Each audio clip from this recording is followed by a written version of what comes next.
Ямар ч мөнгөгүй хуримтлалгүй хүн байшин орон сууцтай болох боломжтой гэвэл та итгэхгүй. Тэгвэл үүнийг боломжтой гэдгийг өөрийнхөө амьдралаар баталсан нэг хүний түүхийг өнөөдөр та бүгддээ ярьж өгье.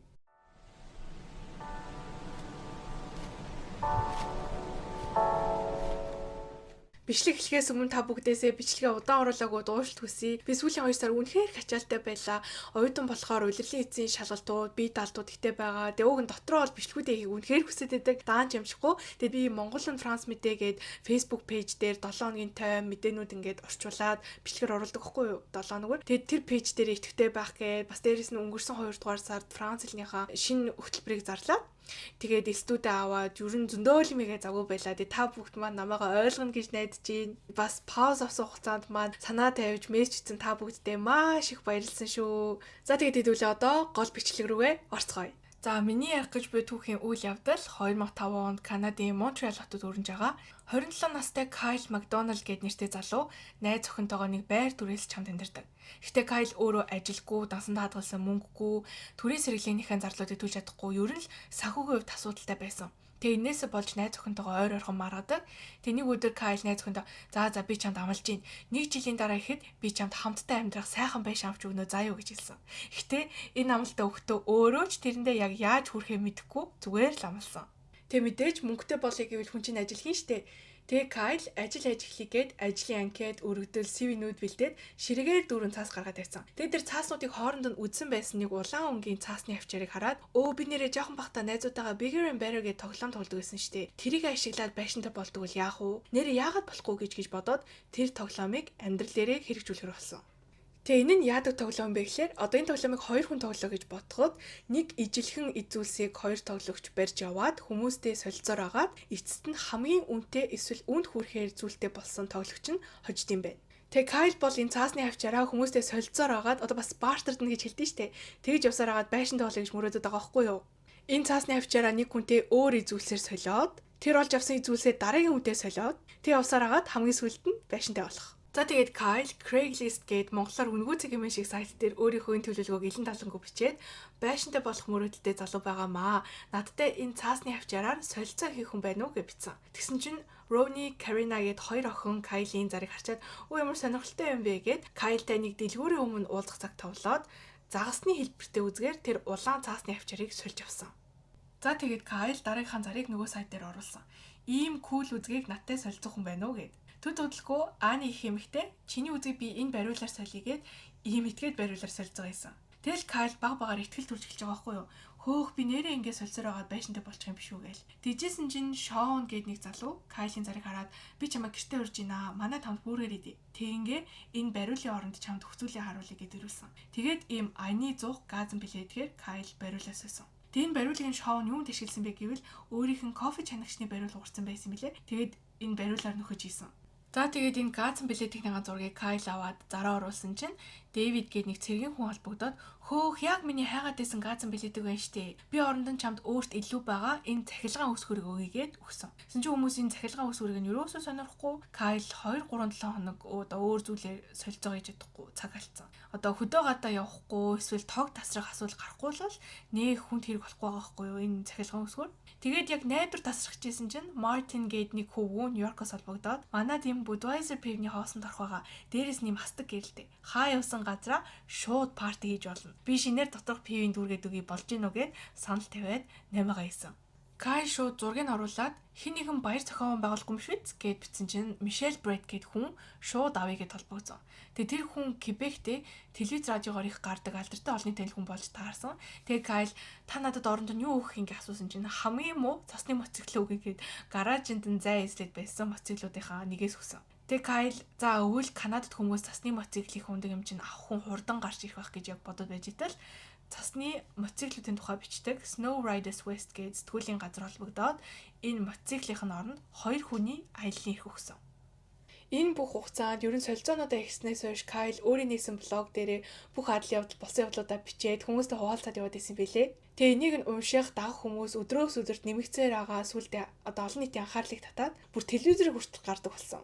Нэг удаа телевизээр ярилцлага өгж байхдаа Кайл нэг Синтес гээд том логотой цамц өмссөн байсан байл та.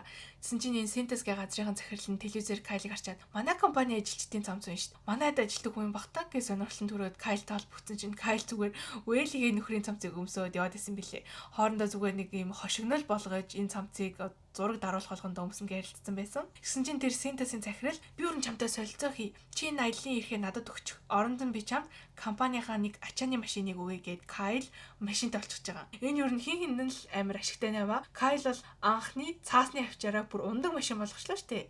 А нөгөө хүн нь харин компанийнхаа рекламыг хийгээд авчиж байгаа. Одоо Кайл өдөр ирэх тусам олонний анхааралд ороод үйл бүрийг нь хүмүүс нүд салгалгүй хараад явж байгаа болохоор за тэгээд удалгүй Кайлтай нэг хөгжмийн студ холбогдоод энэ машиныхын оронд бүтэн альбом студид бичүүлэхээр хөгсөн.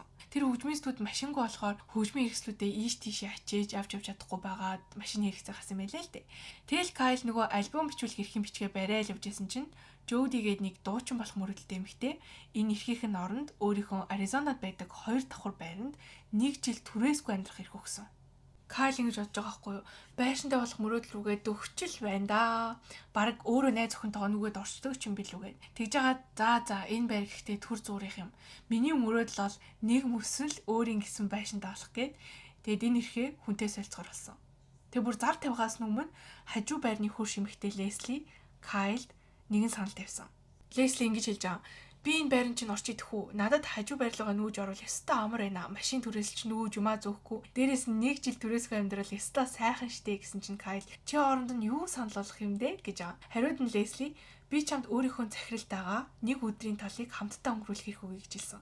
Гэсэн чинь Кайл гайхаад би танаа захиралтай өдрийг хамт өнгөрөөж яах юм? Хин гэсэн чинь Лесли энэ толгоо одоо энэ баримлыг гаргаж ирээд манай захирал Рокийн алдарт дуучин Алис Купер би тэгээд өөрийнх нь нээсэн ресторанд ажилладаг байхгүй юу гэж хэлсэн байгаа. Тэр үед л Кайл ойлгоод ийм алдартай дуучинтай өдрийг өнгөрөн гэдэг чинь ховор завшаан шүү гэж бодоод зөвшөөрсөн. Тэгээд энэ намайгаа баталгаажуулж энэ зургийг даруулсан байгаа. Үүний дараа Алис Куперийн менежер нь холбогдоод бид нэр Фарго хотод аялын төвлөлтөөр явж байна. Чи хүрээд ирэх үү гэд Кайл очоод Алис Купертэй танилцсан.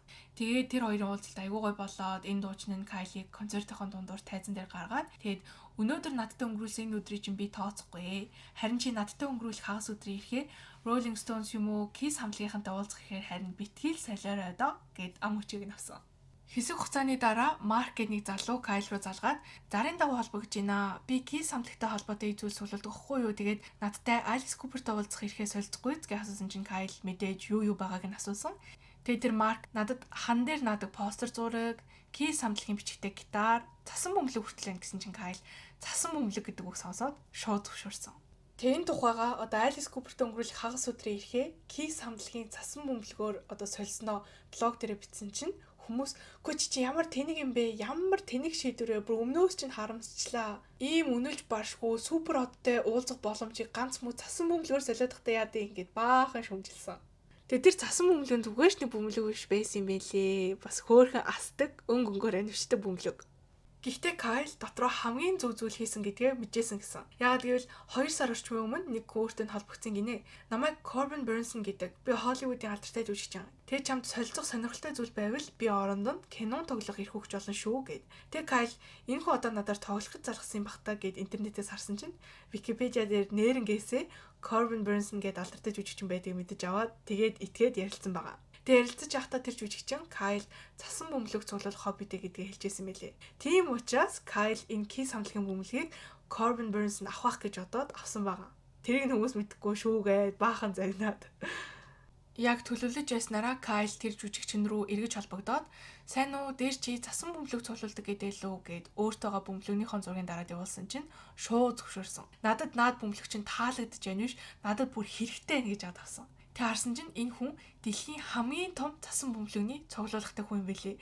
Нийт 6500 гаруй ширхэг цасан бөмбөлөг. Одоо бараг бүр их болсон баг. Тэгээд энэ 8-аагаа хийгээд Кайл энэ бөмбөлөгний оронд Corbin Burnson-ы найруулж буй шинэ кинод цалинтай тоглох эрх олж авсан. Тэгээд энэ тухайга дахиад бас блог дээр бичсэн.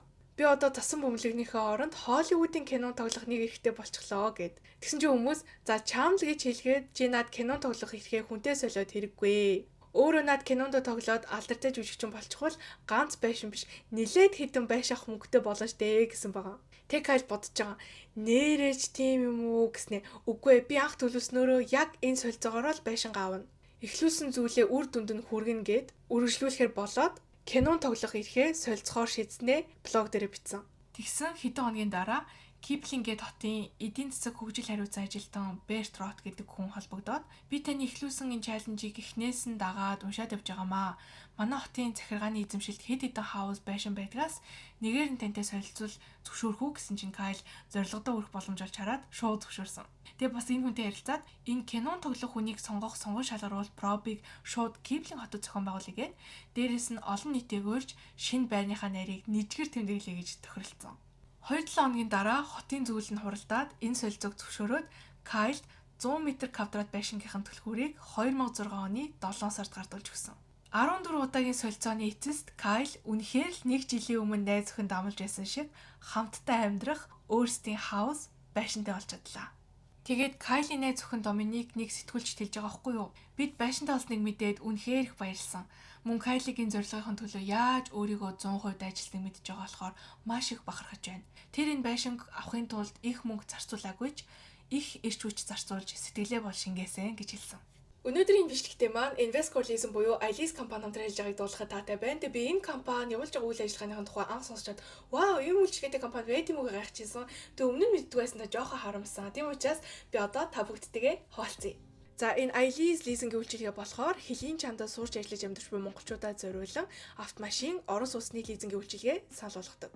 Тэгэд энэ үйлчилгээг үзүүлж буй цорын ганц монгол компани юм байлээ. Бас Япон, Солонгос улсуудад аль биесны нөлөөлөгчийн газартай. Гадаадд амьдардаг монголчууд бид нэр юу нэг орондоо санхүүгийн үйлчилгээнүүд авах боломжгүй хэцүү байдаг шүү дээ, тийм бол Alice танцнаар Монголдо гадаадд олж буй орлогоо хүлээн зөвшөөрүүлээд бас амьдарч буй улсын визний төрөл хамаарахгүйгээр лизингийн үйлчилгээнд хамрагдах боломжтой байгаа юм. Одоо ингээд гадаадд байхдаа мөнгө хадгалаад хуримтлал за очихороо сайхан байр машина авандаа биш тэгж хүлээхгүйгээр шууд гадаадд байх хугацаанд тэг бүр Монголд өөрийн биеэр очих шаардлагагүйгээр орон сууц машина худалдаж авчихж байгаа. Тэгээ лизингийн хүсэлтээ онлайнаар тавиад хариу нь 2-3 хоногийн дотор гарна. Тэгээд өөрийн дуурын байр одоо хүссэн орон сууцын 20%-ийг төлөөд тэр байрандаа Монголд байгаа гэр бүлийн гишүүдэд амьдруулж олж байна. Хүн түрээслүүлж олж байна. Нэмэлт орлогын хүсвэрч өөртөө үүсгэдтэй. За тэгээд та бүгд маань сонирхож байвал энэ гарч буй вебсайт болон пэйж хуудасаар холбогдоод Invescorlism компанитай холбогдоорой. Тэгээ Кайл байшин авахар болсноо мэдээд шууд блог дээрээ дэмцсэн хүмүүсээ бүгдийн хаус шинэ байрныхаа найранд урьсан. Бас энэ найрны үеэр кинонд тоглох жүжигчин сонгон шалгаруулах болсныг бичсэн чинь 1000 хүн амьдардаг Киплинг гээд тэр жижиг хотод 3500 гаруй хүн ирсэн. Энэ бүр тэр хотын хувьд түүхэн үйл явдал болоод 7 сарын 12-ны өдрийг албан ёсоор цаасны авчаарны өдөр болгосон. Бас Кайлийн байшингийн урд 4.5 метрийн өндөр 1 тонны жинтэй аврах том улаан цаасны авчаарны хөшөө байрлуулсан. Энэ байрны найранд солилцоонд оролцсон бүх хүмүүс өргөдөж ирсэн. Тэр дунд Каринол яалч ч хүмүүсийн анхаарлыг татаад байсан. Яагаад гэвэл энэ бүхний эхлэл болсон тэр улаан авчаарыг хүзүүний зүйл болгоод зүүцсэн байсан болохоор. Хүн болгон хөөх энэ авчаарыг солилцсон байх нэ. Гайхалтай юм аа. Ганц энгийн л нэг авчаараар байшин авчих гэж итгэмээргүй юм гээл. Тэгэд олон хүн Кайлд чи авчаараа буцааж аваад зарах юм бол өстө үнд хүрэндээ. Энд чинь бараг дэлхийн хамгийн алдартай авчаар болчлоо штэ гэхэд Кайл үгүй би энэ авчаараа буцааж авахгүй. Энэ бүх солилцоонд яг үнэндээ эд зүйлсэн чухал биш. Хүмүүс нь хамгийн үнцэнтэй байсан. Би энэ авчаарыг солилцоогүй бол ийм олон хүмүүстэй танилцаж, шинэ найзуудтай болж ийм их туршлага хуримлуулахгүй байх байсан. Би энэ бүхнийг эхлүүлээгүй бол өнөөдөр зүгээр л ширээнийхэн ард хий хоосон цаасны авчаар ширсэн залуу хിവэр байх байсан гэж хариулсан. Тэгээд сонгон шалгаруулалт явуулна гэдээсэн да. Тэрийг Киплинг хотын гал унтрах ангийн бэлтгэлийн зааланд явуулсан байсан. 300 хүний багтаамжтай зааланд 600 орчим хүн Киплинг Idol гээд шалгаруулалтанд оролцсон. Тэгээд энэ шалгаруулалтын төгсгөлд тэр кино хийж байгаа Corbin Burns нэг цагаан подолк өмсөж тайзан дээр гарч ирээд нуруугаа харуулсан чинь подолкных нь артаалт тэнцэн хүнийх нь нэр байгаа. Nolan Hobart гээд дөнгөж 10 жилийн сургууль high school-д төгссөн. Нэг дэлгүүрт хамгийн бага цалингаар цагийн ажил хийдэг залуу тэнцэн байгаа. 2 сарын дараа тэр залуу Лос Анжелест Corbin Burns-тэй хамт кинонд тоглоод явж байсан гэсэн. Тэгэд Кайл хэлж байгаа байхгүй юу? Nolan үнэхээр авьяастай залуу. Миний хувьд байшинтай болохоос илүү энэ далд нуугдмал байсан авьяастай залуу Холливуудад мөрөөдлөө биелүүлээд явж байгааг харах хамгийн гайхалтай гоё мэдрэмж төрүүлсэн гэж. За тэгээд байшин гаваад юу болсон бэ гэвэл Кайл найз охинтойгоо тэр байшиндаа 1 жил амьдарч агаад буцаад Канадын Монтреал хот руугаа явсан билээ. Тэг би байшингаа зарсан болов гэж бодсон чинь Кайл Доминик хоёр тэр байшингаа Киплинг хотын захиргаан зүгээр буцаагаад түлээлүүд өгсөн гэсэн. Амар хөөрхөн. Тэгээ үүнээс хойш Киплинг хот бүр алдартай аялал жуулчлалын хот болоод хотын төвд нь цаасны хавчаарны байшин энд байна гэв бүр самбартай болсон. Тэгээ хүмүүс тэр байшинг нь харж урд нь зургаад аруулах гэж зорж очдог болсон гэсэн. Бас нэрээ тэр авраг том цаасны хавчаар дэлхийн хамгийн том хавчаар мөн гэд Гиннес рекордоор тогтоогдсон байлээ. Тэгээ энэ түүхтэй холбогдлолтой сонирхолтой баримтуудыг уншижсэн чинь хүмүүс бүр амар гаж инээдтэй зүйлс Кайл солилцоор санал болгож исэн байсан. Нэг хүн сүнсээ өгье гэсэн. Тэгтээ хүн яг яаж сүнсээ өгөх үү? Ямар ингэ тайлаад майг өгчдөг зүйл биш. Тэгээ өөр нэг хүн чигчээ уруугаа өгье гэсэн гэж байгаа заяо. Ингээд за тастаад май гэд ингээ хайрцаг тийгээд өгөх юм уу те мэдгүй. Эсвэл энэ бол жоок байсан баха. Тэгээ өөр хүмүүс тижээвэр амтан санал болгосон. А бас дөнгөж төрсөн ялах хөөхөд заяо. Энэ бол гэтээ амар муухай юм аа. Нэг эмэгтэй бие өгье гэсэн гэж байгаа заяо. За энэ бол арай. Тэгээд бүтэн бие дээрээ шивээс хэлгүүлэх хэрэг. Энэ гэтээ шивээс илгүүлэхийг хүсэж байгаа хүнд бол хэрэгтэй л ирэх байна. За дараагийнх нь болохоор хүүхдийн нэрийг сонгуулах ирэх. Тэгээд 2 хүний ваксны үйлчилгээнд орох ирэх. За энэ бас хэрэгтэй л юм байна. Тэгснээр алтан хиймэр шиг гэж байгаа юм. За нэг иймэрхүү гаж болон сонирхолтой зүйлсүүд санал болгож байна. Тэгээ энэ бүх үйл явдлуудаас хойш Кайл One Red Paperclip нэг улаан цаасны авчаар гээд нэртэй ном бичиж олон улсад олон хэл дээр худалдаанд гаргасан. Олон улсуудаар аялаж өөр тохиолдсон түүхээ нэвтрүүлэг ярилцлагуудад оролцож ярьсан. А бас энэ бичсэн номын хэрхийг Steven Spielberg-ийн DreamWorks компани худалдаж авсан байлээ. Энэ түүхээр нь кино их гээд. Тэгэхээр энэ цаасны авчаар солилцсон алхмаараа зүгээр нэг байшинтай болоод зогсохгүй танилын үрээгээ тээлсэн, олонний танил болсон, шинэ газруудаар аялсан. А тэгээд хамгийн гол нь өөртөө санхүүгийн олон их усрууд бий болгосон. Тэгвэр энэ бүхэн чинь баг Кайлийн санхүүгийн асуудлаас эхэлсэн шүү дээ, тий. Гэтэ үнэхээр л бодохоор гайхалтай байхгүй юу? Зүгээр байдаг л нэг цаасны авчаараар энэ бүх түүхийг бүтээж чадлаа шүү дээ. Тэг бас нэг алхам хүний амьдралыг яаж бүр 100% өөрчилж болдгийг харууллаа гэж бодож байна. Нэг нэвтрүүлэг үзчихсэн чинь ойр дотны хүмүүс нь Кайлийг угаасаа их бүтээлцдэг хүнтэй, шинийг сэтгэж, зохиож, одоо бүтээгч бай, бүтэхгүй ч бай тэднийг амьдрал дээр хэрэгжүүлж үздэг төрлийн хүн гэсэн. Надад тэгсэн чинь нөгөө суусан цэцнээс явсан тэнэг дээр гэдэг үг бодогдсон. Тэг миний энд ойлгож байгаагаар л бодоол юу ч ихгүй зүгээр суугаад байвал бидний амьдрал юу ч өөрчлөгдөхгүй юм байна. Яг хэвээрээ л байна. Харин ядаж оролдоод үзвэл энэ болох юм байна, энэ болохгүй байна гэдгээ мэдээд авах боломжтой. Тэгэхээр үйлдэл хийх л хамгийн чухал юм байна гэж бодлоо. Хүмүүсээс эхний алхмаа тавина гэдэг чинь нийт замынхаа тал хөв билүү нэлээд хэдэн хувийг туулж ийна гэсэн үг гэдэг нь шүү дээ, тий. За тэгээд Кайлаас сурах эхний зүйл бол энэ байлаа. Толгойд орж ирсэн эсвэл эргэлдээд байгаа бодол санаануудаа хэрэгжүүлж туршиж үзэх. Хамгийн гол нь зүгээр бодоо суух биш, үйлдэл хийх. Хоёр дахь сургамж нь болохоор бусдаас юм асууж гуйхаасаа санаа зовхгүй байх гэсэн. Кайлийн тухайн нэвтрүүлгээр хөтлөгч нь ингэж хэлжсэн байхгүй юу? Ихэнх хүмүүс бусдаас юм асуух гуйхаасаа санаа зовоод нэрлэхэд байдаг. Хамгийн муугаар бодоход танд зүгээр өгүүлэх байлгүй дээ. Өөр алдаа тохироод байх зүйл байхгүй. Та нарыг бусад хүмүүс намайг юу гэж бодох болдоо гэх хооронд чинь Кайл гээд нэг жирийн залуу хаустай болчлоо штэ. Дэргэд чинь байгаа хүмүүс чиний төсөөлөжгүй хаалгуудыг нээж өгөх боломжтойг чи мэдгүй л яваа да гэж хэлсэн. Бас нэг өөр харах үнцэг байгааз. За тэгээд энэ үйл явдлаас хойш маш олон хүмүүс энэ чаленжийг дуурайж байшинтай болох зорилго тавьсан ч яг биелүүлсэн хүн байхгүй байжгаад 2021 онд харин нэг хүн чадсан байлээ. Демис Купер гэдэг нэг эмэгтэй ковид үеэр гэртээ уйдаа сууж байхдаа Кайл Макдоналдын түүхийг сонсоод яагаад би ч гэсэн туршиж үзэж болохгүй гэж өөртөө зорилго тавиад энэ чаленжийг өсний авчаараар эхлүүлсэн. Тэгээ 18 сарын хугацаанд 28 солилцоог хийж өөрийн гэсэн 2 унтлагын өрөөтэй $80,000 байшинт олж чадсан. Америкийн Теннессигийн Кларксвиллд. Анх эхлэхдээ ганц ч фолловергүй шинэ Instagram, TikTok хаягууд нээжсэн бол Демис Купер жил хагасын хугацаанд энэ хаягууд дээрээ 5 сая дагагчтай болсон. Тэг миний бас сонирхол төрөөд юу солилцож энэ байшингаа авсан бол гэсэн чинь $40,000 бүрэн тоноглосон food truck одоо нөгөө явуулын хоолны машин байдаг шүү дээ, тийм машин солилцож энэ байшингаа авсан мэлээ. За тэгээд ямар тач энэ хоёр хүн ямар ч мөнгө хуримлалгүйгээр өөрийн гэсэн хаус байшинтай болох боломжтойг харууллаа гэж бодож байна. Тэгээ өнөөдрийн бичлэгтэй маань хамт байсанд маш их баярлалаа. Комент хэсэгт сэтгэлээ бичиж хуваалцаарай. Бас надтай солилцох зүйлс байвал комент хэсэгт нээлттэй санал тавьж олно шүү. За тэгээд лайк, шеэр, subscribe дарж цугаа дэмжээрэй. Дараагийнхаа сонирхолтой бичлэгүүдээр уулзцгаая.